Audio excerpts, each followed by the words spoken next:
February the 22nd of 2007. In April of the following year, Tallahassee police conducted a search of the young woman's apartment, where they discovered more cannabis, as well as 4 ecstasy pills. She consequently faced criminal charges, but the authorities gave her the opportunity to serve as a police informant to avoid a possible prison sentence. Hoffman agreed, and she was subsequently tasked with obtaining 1,500 ecstasy pills, 2 ounces of cocaine, and 2 handguns, which violated department policy, with $13,000 in a buy-bust operation.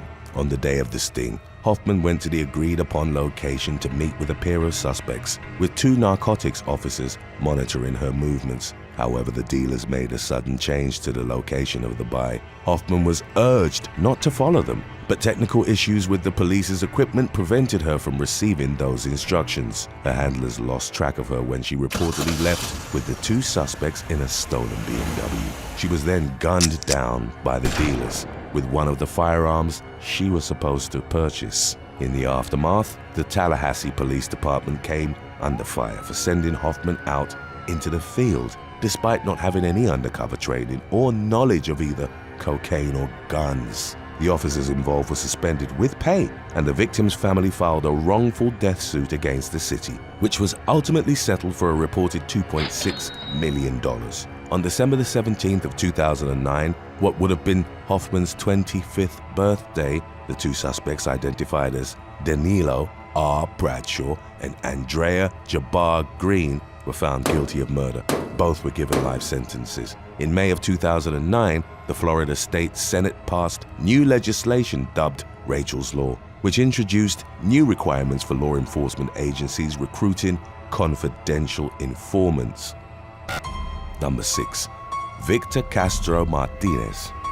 25-year-old Victor Castro Martinez, an admitted member of the international gang known as MS-13, agreed to cooperate with the police in 2018 as part of a larger investigation into the notorious group. On the evening of June the 6th, Martinez informed his police contact that he was meeting with other MS-13 members at 7600 Long Drive near Cullinan Park in Houston, Texas. The following morning, the informant's mutilated body was found in the park, with the police's audio recording device still in his pocket. It was determined that he'd perished within 30 minutes of sending his final text message to his handler. During the ensuing homicide investigation, it emerged that Martinez had been ambushed by at least 7 gang members identified as Wilson Jose Ventura Meja, Jimmy Villalobos Gomez, Angel Miguel Aguilar Ochoa, Walter Antonia Chiques Garcia, Marlon Miranda Moran, Franklin Trejo Chavarria, and Carlos Elias Enriquez Torres. The assailants allegedly took turns butchering the victim with a machete because of his ties to the authorities. They were each indicted on federal charges in connection to the incident, faced with the possibility of receiving the death penalty. Number 5. Paella Tassini.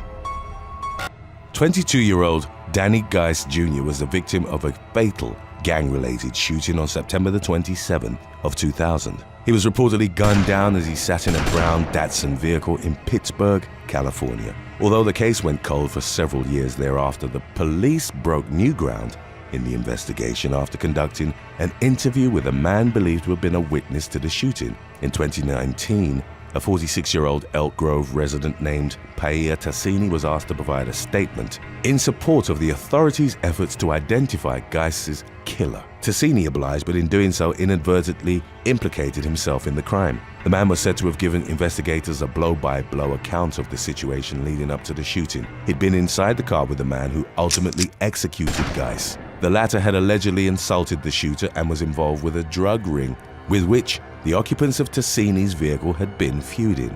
During his 2019 interview with police, Tassini eventually confessed to ordering Geist's murder himself, also admitted to shooting and wounding someone who'd thrown rocks in his car 8 months earlier. His statements were subsequently used as evidence against him in court when he was charged in connection to the cold case homicide, as well as the second non-fatal shooting. In November of 2022, Tassini was convicted of murder despite not personally firing the shots that resulted in Geist's death. Number 4. Shelley Hilliard. In October of 2011, the police in Madison Heights, Michigan were called to a local Motel 6, where 19-year-old Shelley Hilliard and a male companion were found to be in possession of marijuana. Officers Chad Wallowich and David Kohler threatened Hilliard and her friend Michael Slaughter with jail time unless they cooperated with them in their efforts to identify their dealer. Hilliard called the individual who'd supplied them the drugs, Kasim Red Rakib, and asked him to come to the Motel 6. When Rakib did so, he was ambushed by the police, who took him and his associate, Marquita Clark, into custody on charges of possession with intent to distribute. In the early hours of the morning on October the 23rd, Rakib and an individual named James Matthews lured Hilliard to a house in the 900 block of Longfellow Street in Detroit, under the pretense that one of them was interested in going on a date with her. Upon her arrival at the address, Hilliard became concerned after seeing both men waiting for her and asked her taxi driver to stay on a phone call with her to make sure she was all right. Shortly thereafter, the cabbie reportedly heard her shout, "No!" after which the call went dead. Court records indicated that Rakib and Matthews proceeded to brutally assault Hilliard for acting as a police informant, which had allegedly been revealed to them by officers Wallowich and Kohler. Hilliard eventually succumbed to her severe beating injuries, at which point her killers dismembered her corpse and scattered her body parts at various locations around Detroit. Although both men were eventually arrested, convicted, and sentenced in connection to Hilliard's slaying, the victim's mother filed a lawsuit against the Madison Heights Police Department for their alleged role in her death. The woman claimed that the officers had coerced her daughter into serving as an informant and had given Rakib enough information while he was in custody to seek revenge against the young woman for doing so. In October of 2017, the two sides reportedly reached a settlement, awarding Hilliard's mother a $1 million payout. Number 3. Christopher Dean. In October of 2016, 33-year-old Christopher Dean was summoned to the Atlanta home of brothers Xavier and Orlando Gibson, where he reportedly expected to complete a drug transaction. Instead, Dean was brutally attacked by a group of 5 local gangsters who discovered that the man had once served as a police witness in California. The assailants used a 2x4 and a crowbar to beat the victim to a bloody pulp before abusing him with a handle-like object and inflicting burns on his body. It was only then that they executed him by way of 2 gunshots to the back of the head. Following the gruesome killing, which was a reported effort to show other gang members that any involvement with the police would not be tolerated, Dean's mutilated body was shoved into the trunk of his car. The gangsters parked the vehicle in the lot at Hamilton E. Holmes subway station, where it was eventually discovered by the authorities. In the wake of the murder, Atlanta police arrested Christopher Lockett, Jasper Green, Joshua Rooks, Quartez Clark, and Xavier Gibson, all belonging to the group known as the Gangster Disciples. During the case's court proceedings, prosecutors alleged that none of the suspects had expressed even an iota of remorse for their heinous actions. It also emerged that leading up to the night of the incident, Dean had been attempting to clean up his act and believed that he'd be able to repent of his life of crime following one final drug deal. He was survived by 2 young sons. Each of the defendants were ultimately given life sentences for the crime. Hey, it's Carl. Be sure to subscribe and leave your comments in the comments section below, and maybe, just maybe, we'll get your video going next. Number 2. Whitey Bulger. For many years, started in 1975, infamous Boston mobster Whitey Bulger served as an informant for the FBI, but the specific details regarding the manner of his recruitment is a widely debated topic.